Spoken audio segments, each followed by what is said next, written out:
یک نفر ساکن ناحیه شهری توس در حالت مستی و در زمینه رشک همزیست سابق همسرش را با استفاده از کارد زخمی کرده است که جبریده با برداشتن جراحت وزن جسمانی به هلاکت رسیده است. همکارمان پدپولکونیک میلیسیا افق قادریان این حادثه را شرح می‌دهد.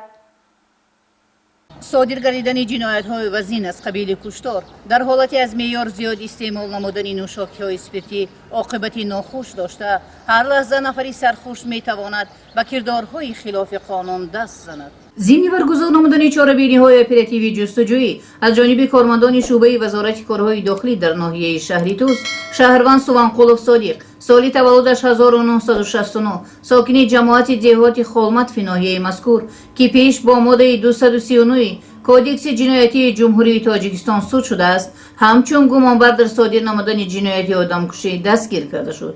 نام برده سنه 19 آگوست سال روان تخمینا ساعت‌های 23:30 دقیقه در حالت مستی به خانه سابق همسرش بردیه و فرزانه سالی تولدش 1994 آمده می‌بیند که او با همسایه‌اش رجب رستم مردی 52 ساله ساکن جماعت مذکور مناسبت‌های محرمانه دارد. گمانبر شونده با کاردی در دستش بوده یک چند مرتبه به عضوهای بدنی محروم رجب زده او را به هلاکت رسانیده است. به این قانع نگشته از حیثیت رشک سابق همسرش را با کار 4 مرتبه به عضوهای بدنش میزند.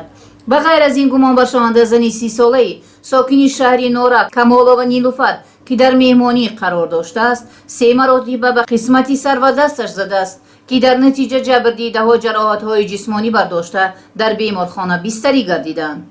از روی این حادثه در پروکراتوره ناحیه شهری توس پرونده جنایتی با ماده 104 کودکس جنایتی جمهوری تاجیکستان آغاز گردیده تفتیشات ادامه دارد.